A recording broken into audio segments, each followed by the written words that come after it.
police officer, and we're going to talk about his book and some current affairs and things that are going on today. Why don't I bring him on right now, Mr. Vic Ferrari. Thanks for coming on with me, brother.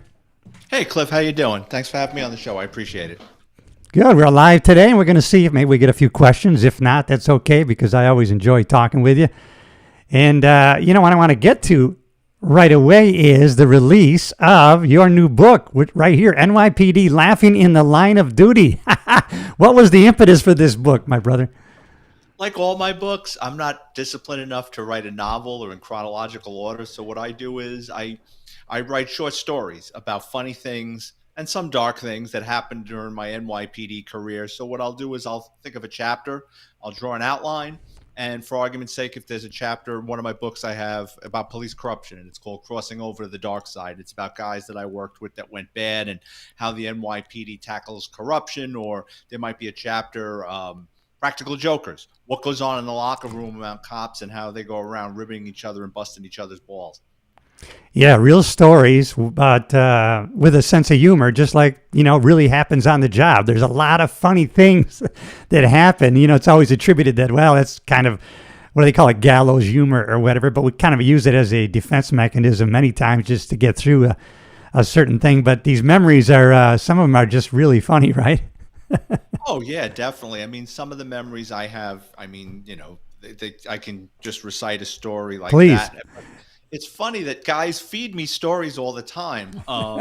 They'll bring things up, do you remember when this happened? Do you remember when that happened? Or, a buddy the other day, I was just talking to him the other day, and I was kidding around about something, and he just told me, he gave me something, and now I'm like 6 pages into a story. Oh my God! Can you think of something offhand that you had something with an animal, right? Did you have something with a bear? This particular book, there's a story about a horse that dies in the back of a bar. So it's the 1970s. Things were a little bit different. The Hell's Kitchen section of Manhattan was a rough area. I guess it still is. You had the Westies, which was an Irish gang that basically used to shake down businesses for protection money. But there was this old-time bar that they didn't mess with, because every day this NYPD mounted cop and his horse would stop by. The cop would lower his head, walk through these big double doors, go through the bar, and in the back you had like a beer garden, a tiny beer garden. The cop would tie up his horse, give him some water, and then the neighborhood people would bring him carrots and stuff. And the cop would sit at the bar and go into a booth and have a liquid lunch. Again, this is the 1970s. The NYPD members are prohibited from consuming alcohol in uniform, but it was the 70s. So what winds up happening is, one day the horse just drops dead out in the back of the beer garden. So now this cop's got a problem. What's he going to do? How's he going to get the horse out? Well, oh my God. The bartender's brother owned a towing company. So the bartender calls his brother and says, get down here with the tow truck and bring a tape measure. Tow truck driver shows up with the tape measure. He goes, what do I need this for? He goes, come out back. And now, they're on the clock. They got to get this horse out of here before. I mean, this is before obviously cell phones and cameras, but someone's going to see a dead horse in the back of this. It's in Manhattan, so people absolutely, yeah. It's out. They're going to see a dead horse. So what they did was they took from the wrecker. They pulled a winch through the length of the entire bar. They hooked it to the horse's bridle, and they slowly dragged this horse through the entire bar. When he hit the street, the tow truck driver didn't want to get involved anymore. He took off, and the cop got on his radio. He called a 1013, officer needs assistance. The cavalry arrives, and he goes into this Oscar-winning performance about how he just stopped for a second to use the bathroom. He tied the horse to a parking meter, and the thing dropped dead right out front. So he got away with it. A couple of months later, he returned with a female horse, and he never would bring it inside the bar again. There was a parking garage a couple of doors down, and he would pay the guys that worked in the parking garage to watch the horse while he was inside the bar. Oh my God, what a crazy story. And, those are the kind of things, probably even the neighborhood talks about that, to this day, probably been passed on to generation after generation. Oh my gosh, some of the things we did, it reminds me, we had a place where we would kind of gather with the midnight shift. So when we went in at 7 a.m, we would gather, before we went in to finish our reports or whatever. But one guy had his head back. I don't think he was sleeping, but he was resting his eyes. And while he was doing that, somebody had brought in the back of their car this big, giant clown body that was stuffed, with big clown shoes, and we tied it to the back of his car, with a rope about 6 feet behind it. And so we said, "Oh, it's time to go in," and we let him go ahead of us. So you can imagine we're going down Imperial Highway in South Central LA by the projects, and here's this guy with his giant clown bouncing behind his police car, and we got 5 other units behind. We're losing control because we're laughing so hard, and the stuffing is flying out, and all this morning traffic is going by. But I mean, I just never laughed so hard in my life. How did he take it? He took it really well. He was okay with it. He didn't realize it until he got halfway to the station. He actually did at the time. Actually, he was kind of mad, right? He jumped out of the car and he broke the rope and he threw it down, stuffing. And then he got back in and kept going. But he got over it. It's just one of those things that It was one of those busy stations, Vic, where you just had to move on because something else was going to be happening in another 10 minutes. You know how it is with cops, and I guess it's even like from high school. If someone doesn't take something well, that's just they're gonna get messed with more. And there was a guy that worked in my precinct. So NYPD precinct, a rookie class, they start dividing them up after field training. A precinct could get 5, 10, 20 rookies. Right. Yeah. These are like puppies. They're sharing lockers together because the old timers don't want to give up a spare locker. So they're really close to rookies because the old timers don't want to talk to them. But what you'll see is there'll usually be one from the pack that's different, and he's going to be the one that gets screwed with. And in this particular rookie, it's true. And it is true. Yeah. Rookie class, there was a guy that was older. So you had all the rookies that were 21 to 23 years old. And here comes this guy. He's like in his early 30s. He's married. But he's a different kind of guy. He's an oddball. And, they started messing with him, and he really pushed back and complained. And then that just kind of opened the floodgates of abuse. Oh, yeah. So this was when Rogaine first came out, to grow hair or supposed to grow hair. And he left his locker open. And one of the guys spotted a bottle of Rogaine in his locker. So what do? They open the bottle, they pour the contents in another container, and they put varnish in the guy's bottle, and the guy starts, putting it on his head, and he's got a stained head. And the guy lost his mind. Like they had to restrain the guy because they thought he was going to shoot somebody. Oh yeah. Oh, I believe it, man. Oh my goodness, that is. Hey, so I was going to ask you about that, and I think I know a little bit about NYPD, but what's confusing to me is so. Now we had to go, most of us, almost everybody except for maybe 2 people, go right to the jails in the LA Sheriff's Department. And then later you go to a patrol school when you get out, and then you go to your stations. And like you said, it could be 5 or 10 to a station, which we would be called trainees at the time. We'd be called boots, right? Now your guys go right to patrol mostly, right, from the academy? It's changed. So like when I got hired in 87, and this probably into the early 90s, once you graduated the academy, you would go to a borough. So yeah. I went to the Bronx, and the Bronx you had 12 precincts in the Bronx, and the Bronx was split into 3 zones. Each zone had a field training unit, and each field training unit would cover 3 to 4 precincts. So you would get assigned one precinct, you'd have your locker there. There'd be 3 or 4 or 5 training sergeants. And what they would do is they would sprinkle you around these precincts in the zone. So I was in zone 7, which was the South Bronx, the 4-2, the 4-0, the 4-4.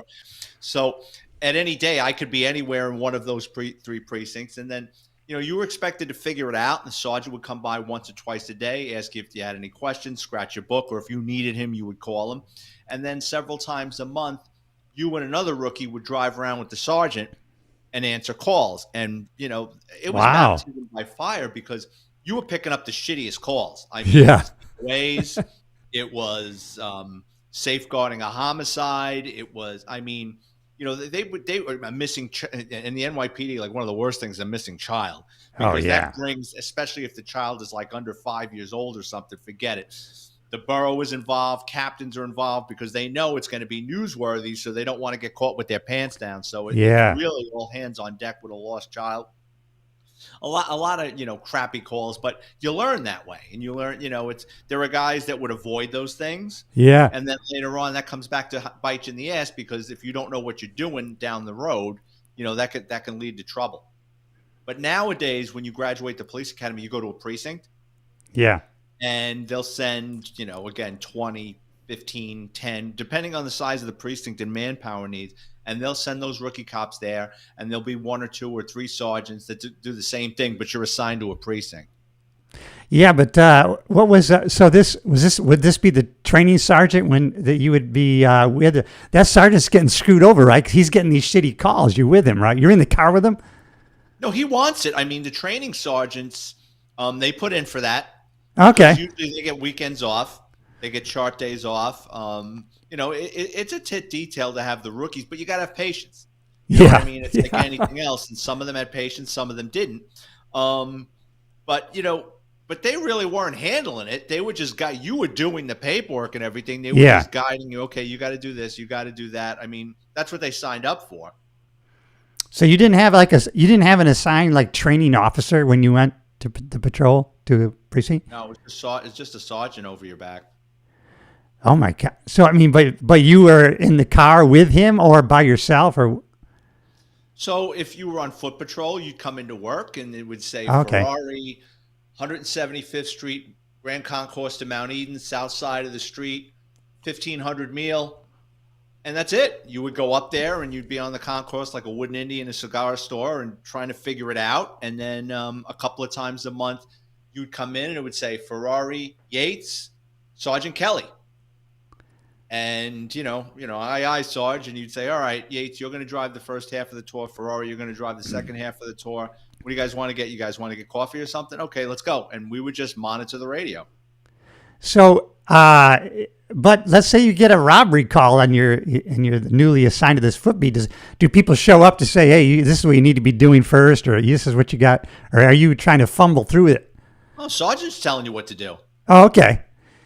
The sergeant tells you he's there. He's just think of the sergeant as just like a training officer Okay, all right, that's cool. with How, stripes. yeah, and how many would he have to be paying attention to at a time?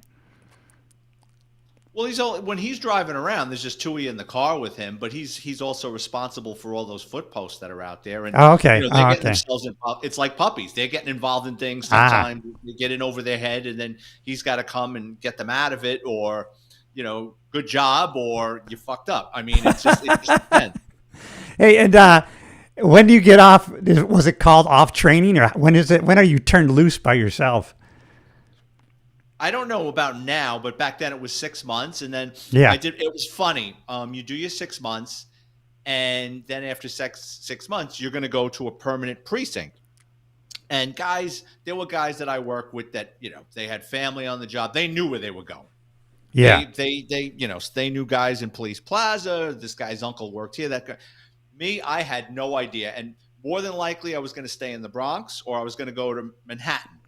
But I didn't know anybody, and I'll never forget my training sergeant. He's going down the line. He's like, Yates, 4-6, good luck, Ferrari, and just starts laughing. He's Oh beside shit! himself laughing, and I'm just looking at him. He goes, 4-2, which was the worst precinct in the Bronx. Not busy, but it was burned out.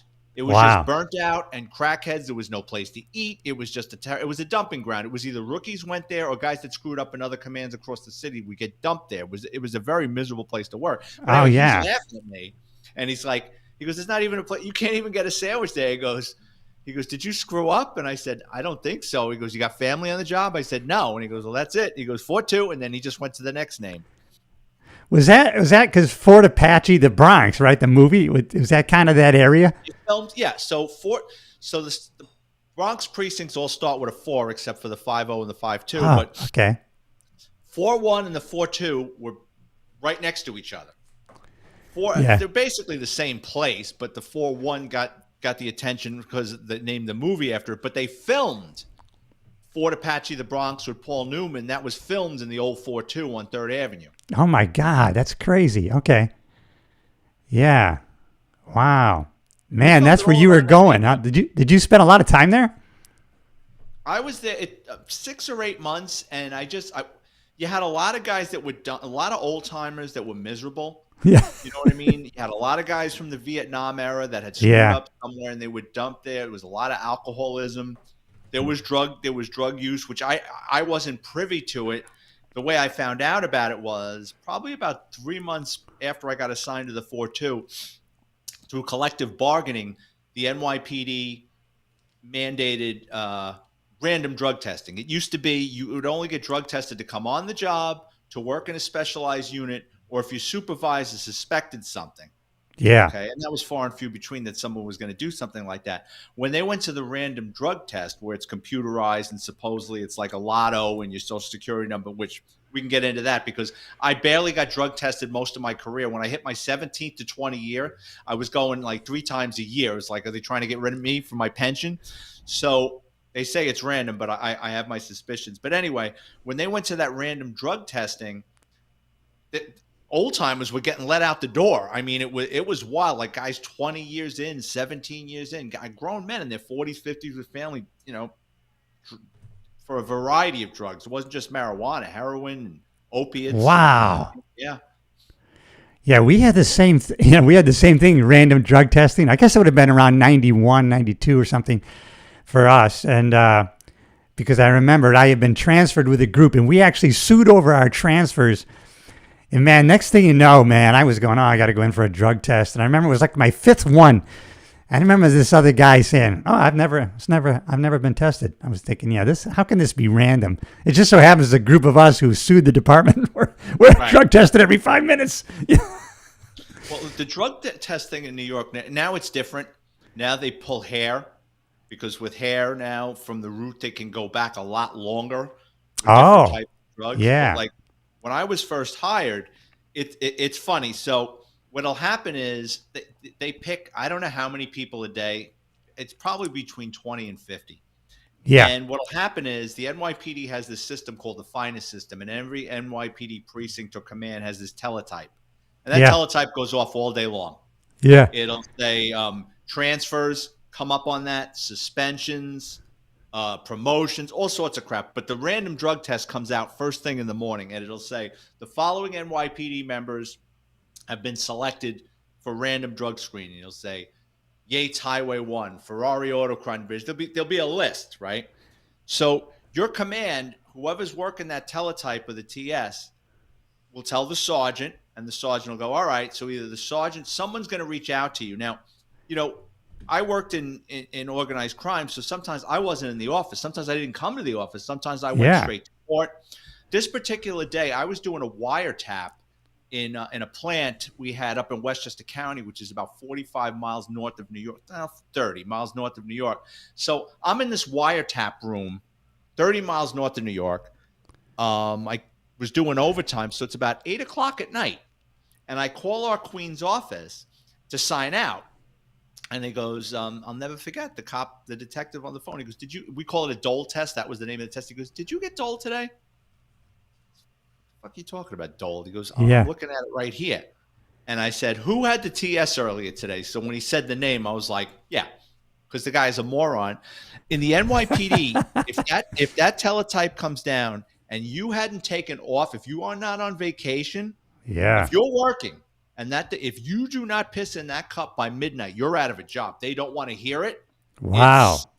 So I had to drive 40 miles through the city and out into Queens. I got out there about 9:30, 10 o'clock at night, and they were a little pissed off because they were sitting around eating. The guys in the health service division, they're watching TV, and here comes this guy's got to piss in a cup, and it's a whole thing. They got to get the cups, and then the sergeant's basically watching you because they caught so many people like with prosthetic penises and balls and trying to bring in clean urine. So guys basically standing there watching you when you're doing it. So yeah, that random drug test thing, like I said, I got doled but a hint minimum until my 17th to 20 years. Then I was going a couple of times a year.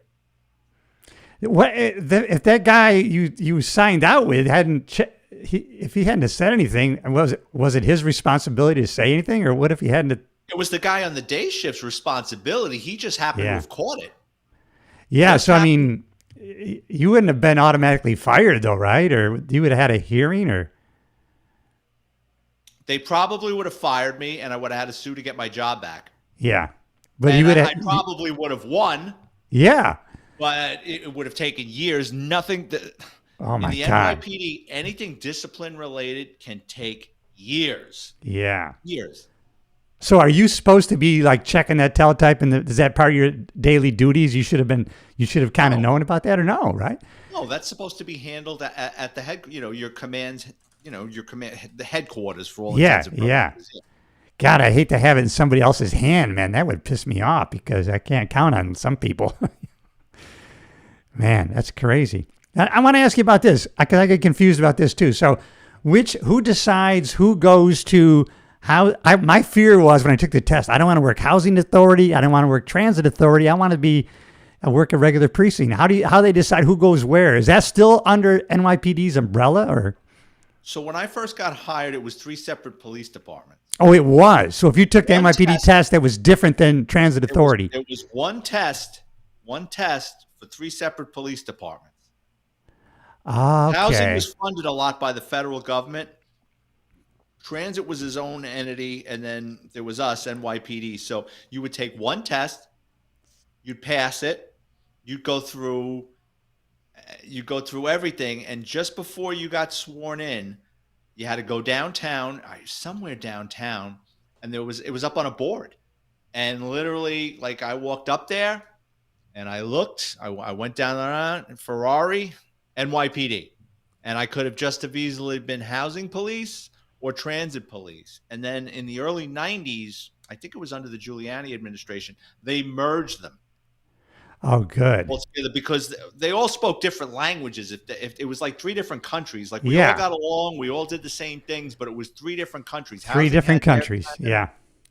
Housing had their little fiefdom, transit had their fiefdom, but then everybody came together, which it's good and bad because if you screw up in the NYPD, they can only send you to so many places.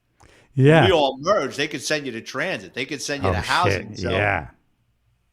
So, but then in the '90s, then when the mall merged, there was an opportunity if you could make the switch if you wanted to go from the housing to NYPD, you could do it.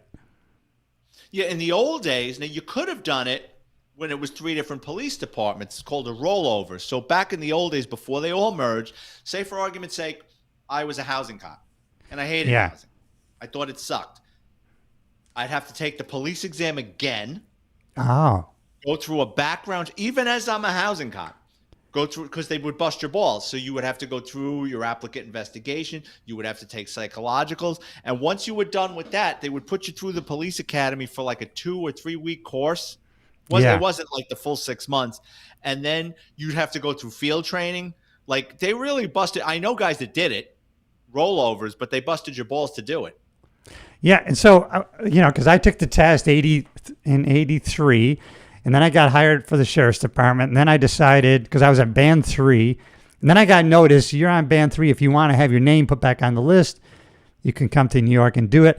And so I hadn't gone to patrol yet, and I was disgruntled in the jail. So I thought about so I flew back, and the guy at the academy said I'll test you, but you should stay in LA. But so I would have not known where I was going if I got put back on the list, right? No, you would have had no idea. I could have ended up going to housing authority or transit or oh my God. I wouldn't have wanted that, but I would have had no choice. It was probably 75% went to the NYPD. Okay. So maybe I probably had a good shot at it. You had Okay. a good shot. All right. That's okay. I have another question. Okay.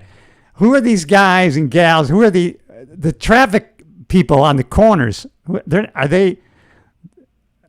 they working out of?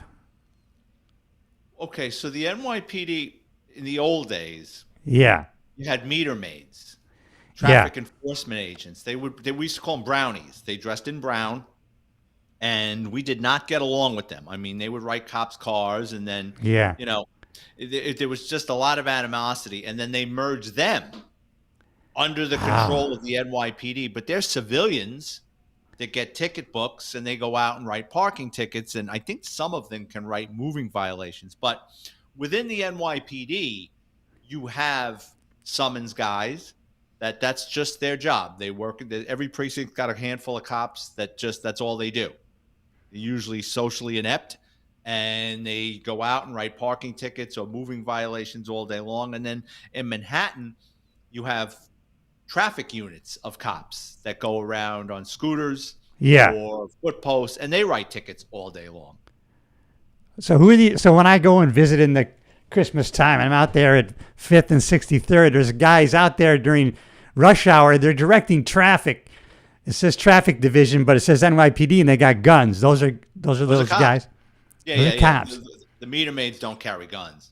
Yeah, but a lot of those people, they don't look like the best of the best. I mean, it looks I like do not like traffic people Yeah, or no. summons people. I didn't like them in the precinct because, again, I always found them to be socially inept. Yeah. They never really wanted to get their hands dirty and make arrests or help people. The power was in the pen. And Yes. Yeah. that wasn't me. I mean, there was a quota system in the NYPD. They made us write tickets. They'll deny it. They'll call Of it course. activity Yeah. goals. But you could make 10 felony arrests and deliver 2 babies. And if you didn't Yeah. write 25 parking tickets, 10 moving violations, 2 or 3 of which were red lights, you were going to get a subpar evaluation, or your sergeant was going to talk to you. Yeah. You're going to get a talking to. We had the same So, thing. Yeah. Yeah, the same thing. So we do not issue a quota. Right. So that's when Yeah. when there's a problem with contract negotiations, and then they have like a summons slowdown that they just start wreaking havoc. So because there's no quota. Yeah. And they probably in New York's the same as like in California, it's written into the vehicle code that you can't have a quota. So it's probably by law. So they say that as a legal template. But so those guys usually, those guys are directing traffic, gals. They during rush hour they direct traffic, but maybe that's only like for an hour, right? Then they go back to writing tickets on streets. I'm guessing they have a quota of. I'm guessing let's just say and I don't know this to be true, but I know the way the job works. I'm guessing they're told they got to write a book of parking tickets a day. Yeah. And 10 moving violations a month. So what they'll do is say they're doing a 7 to 3. So they'll come in, they'll get their coffee, they'll hang out, they'll get their 25 parking tickets in probably an hour or two. Yeah. Go and hide again. And then when it's time to direct traffic, they direct traffic. Oh my God, that's crazy. I couldn't live my life that way, but No. Let's see. Let's talk about this. This is something that really has been pissing me off, and it probably shouldn't. They're not doing it in New York, as far as I know. So this is like in L.A. The legislation passed this rule now that they call them non-citizen cops, right? I call them illegals because, well, actually they can work legally, so they say they're not illegals, but actually their parents brought them over. If they're 16 and under, and Obama came up with this program, DACA, Deferred Action Against Children of Immigrants. Are you familiar with that? Yeah. And so now they've made LAPD, they've graduated, I think they graduated last year, like a group of 9. Then I heard there was like a whole class. I'm not sure about that. Have you heard anything about New York doesn't do that, right? They will if they haven't. There is a whole myriad of problems. Let me see if my producer can play this video and take a listen to this. This is crazy. Can't go, do this. Right after this advertisement here, one second. Hang on. This is going to... 2019, LAPD, before they hired them, they should have known that this was going to happen. The LAPD finds itself in a conundrum. 2 of their newest recruit officers are DACA recipients, also known as Dreamers. California passed a law allowing non-citizens to become police officers. But as retired they kind of back themselves into a corner because federal law dictates that the DACA recipients, although eligible to work in the United States legally or in California, they can't take their guns home. They can't possess guns. They can't buy Crazy. ammo. And so they're not police officers, technically armed police officers when they go home. Our inside sources say the department is working to fix this problem, but they confirm the new DACA hires will only be able to have their LAPD-issued guns while at work, and they will not be able to purchase any ammunition. If a police officer cannot take his gun home, isn't that problematic? I mean, it could be a safety issue. It's an officer safety issue. It's a big officer safety issue because when an officer goes home, they leave a station, you drive out of the station with the identities of police officers getting out nowadays. They aren't armed and they will not be able to protect themselves, even at home. We contacted LAPD Chief. That's kind of crazy, isn't it? Morons making policy. Oh my God. It's just, they don't even know what, and to me, this is like a whole setup. They don't go into our next stories, but they came up, and I think they did this with the military too. They during COVID, right? I think, hey, we can get rid of a lot of these conservative Christian military and police officers because a lot of them aren't going to want to take the vaccine, so they're going to retire and or quit. And now they can go into this and say, well, we can't recruit anybody, so we need people to work. And I think it was kind of a setup to make that happen, because what's the next step, right? Well, these people they've served the military and now they're cops. They have to be able to vote, right? You see that coming? Oh, man. But thank God NYPD hasn't gone there yet, so that's good. But there is about 4 states, I think. Yeah. Yeah. Yeah, it's I mean, I talked to a lot of my friends who are retired. It's just, it's just the job is not the same as, when I left. No. It was changing when I left, but I mean, it's just, over the last couple of years, you just see, with all the protests and stuff and the way those cops are treated up there. It's just terrible. My God. Who would take the job? No, and when we signed up, I don't know if you remember, when we signed up, I'm sure it was the same with you as well. You're not hired to be you're not there to be a punching bag. You weren't hired to stand there and take a bunch of crap. And now that's what they tell them. Well, this is your job, to stand there and be spit in the face of. I mean, we weren't going to stand for that.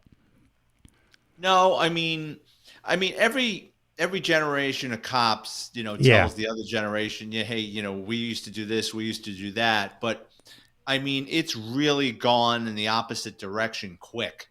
Yeah, it has. How about all this stuff at Columbia and everything? It's just driving me crazy. Wow. Unbelievable. But there's a couple NYPD people who kind of spoke out against this and said that, they basically defending the PD and saying, no, we can go in and take care of this job, but they're not letting us do it. Well, these universities like to play these games with the NYPD, right? Yeah. They want them there so they don't burn the place down. But they don't want them. They don't want them to break it up. They don't want them, just as long as everything just stays about right. But, you're sapping the city for money, right? I mean, you're paying all these cops on overtime. These cops, the resources would be best served somewhere else. And the reason these universities let this go on is because the people running the universities are the same people that were protesting 30, 40 years ago. That's just, I like to go to a barbecue or a baseball game. These people live to struggle and protest, and it's just what they do. So God bless these officers. Have you heard about those officers that took down the Palestinian flag and put up the American flag? Yeah. I think let me see if I got it. I think I got it. All right, let's see.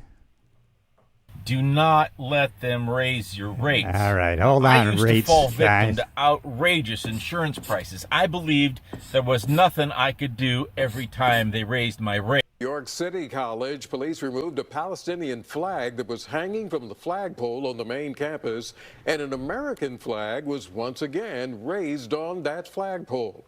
The deputy commissioner of the NYPD posted this video on social media with a caption, "An incredible scene and proud moment as we have assisted City College in restoring order on campus, culminating in raising Old Glory once again on their campus flagpole."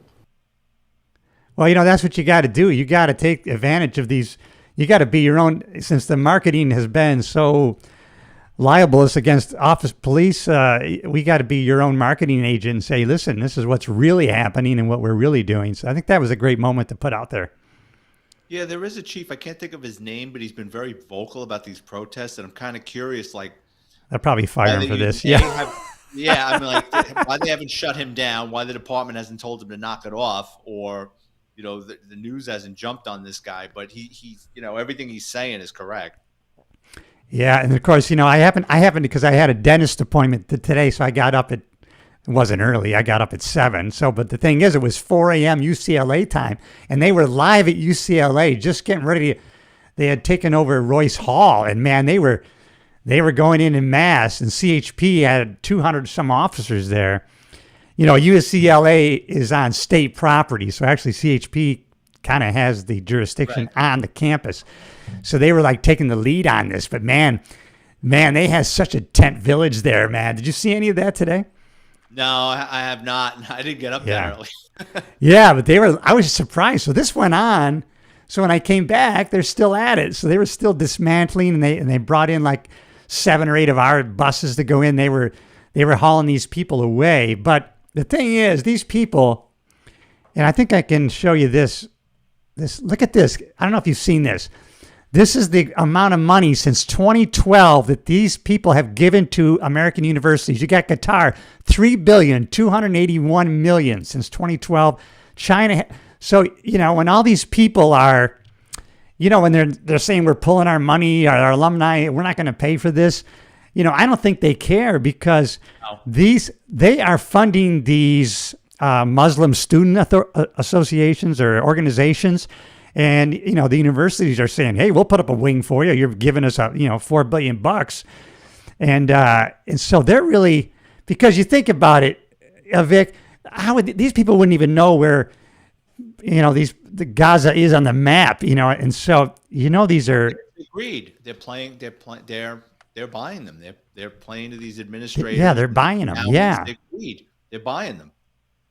I just, you know, and to you and I think a lot of mainstream America, it's just these people, if you see it spray painted, right, you know, free Gaza or free the Palestinians, you know, hey, Gaza voted to have Hamas as their controlling government. I mean, they should be rallying against Hamas and not Israel. But this is I just can't believe the anti-Semitism. I wouldn't even know as a kid what that would be. I never even saw it as a kid. Did you? No, we're entering another world that we didn't come from. Yeah. It's true. No, you're right. You're right. And, you know, as much as my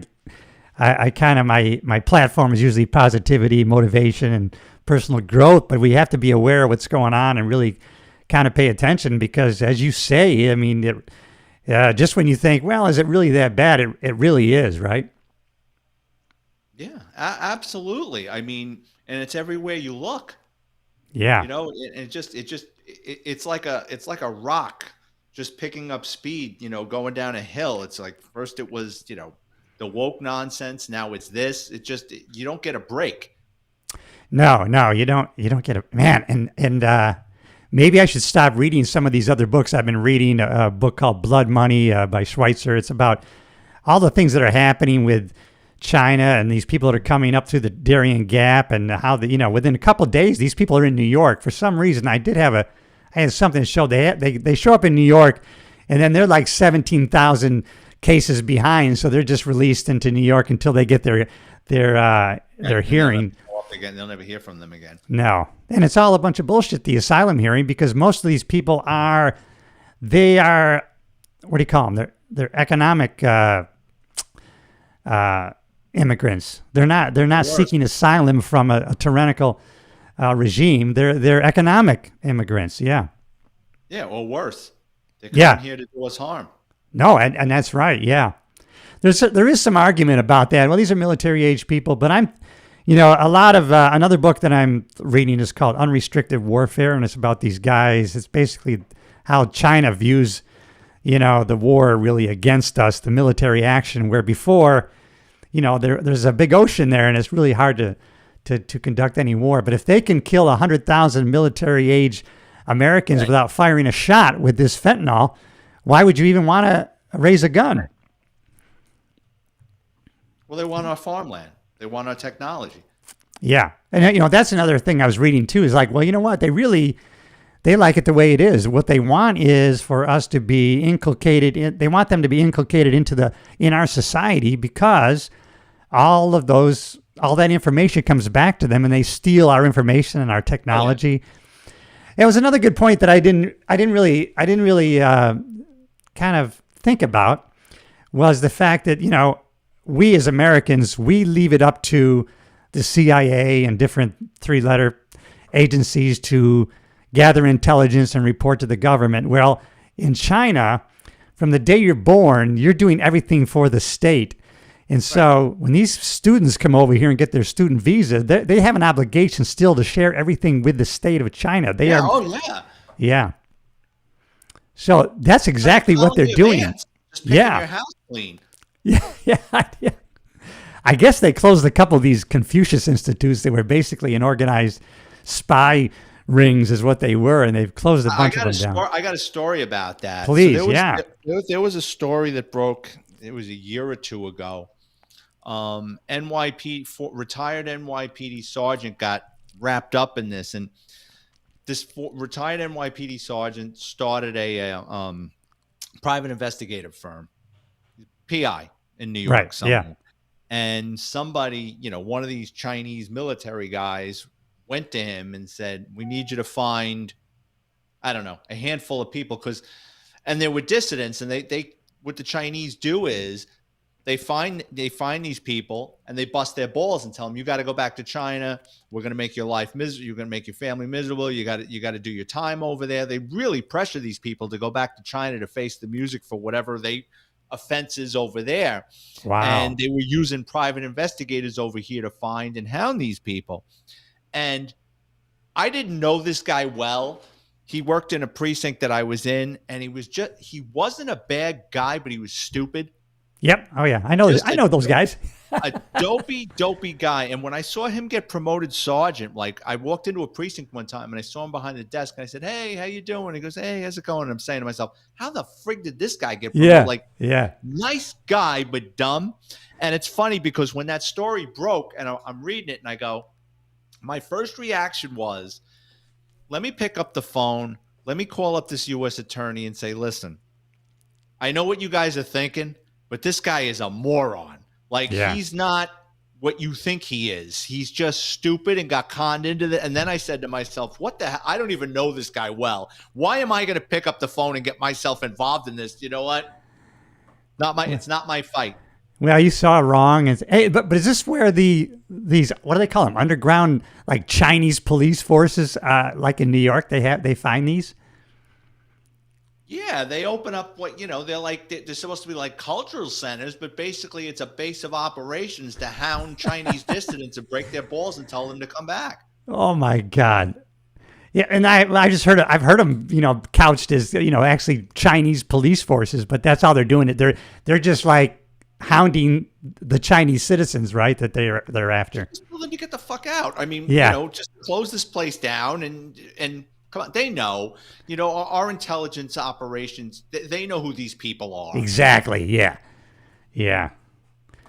All right. So are you on to any new books? Got anything else you're working on? Or are you still I'm writing another book. I don't have a title for it, but I have my podcast. It's NYPD Through the Looking Glass podcast. It's on every week.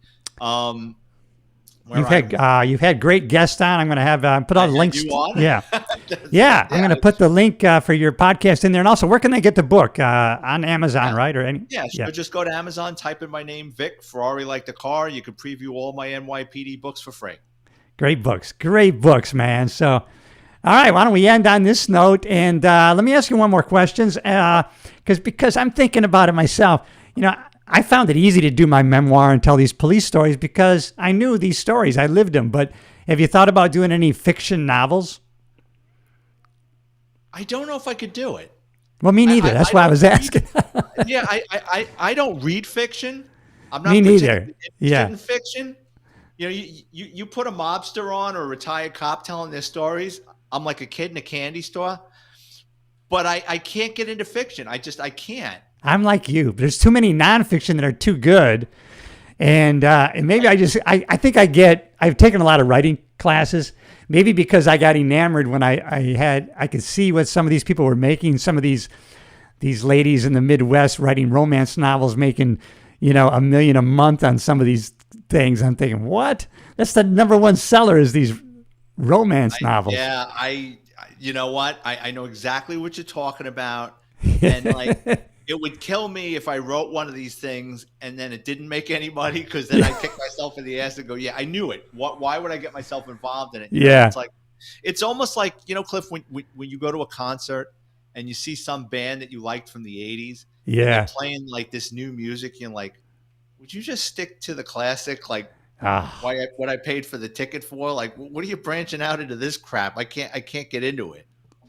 God, oh man, that just reminds. I was watching an old Jim Croce video, and then I saw his son is singing his songs, but he has that one about New York. Did you ever listen to him when you were a kid, Jim Croce? I know who Jim Croce is. Yeah, Sure. and now his kid is singing his stuff, but I didn't know that. Yeah, I forgot the song, but there's something about New York that he has in there. But anyways, hey, thanks for joining me. I am going to put all the links. We didn't get any questions today, but that's all right. I learned a lot about NYPD again that I kind of had some questions about. So thank you for that. And I will put all your links in the descriptions of the podcast platforms and the YouTube video. Any final words, Vic? I'm just happy to be here, and thank you so much for having me on your platform. Oh, man, I appreciate the time, brother. And everybody else, please subscribe to the channel. And you know where to find me. And hang around, Vic, for a little debriefing, my brother.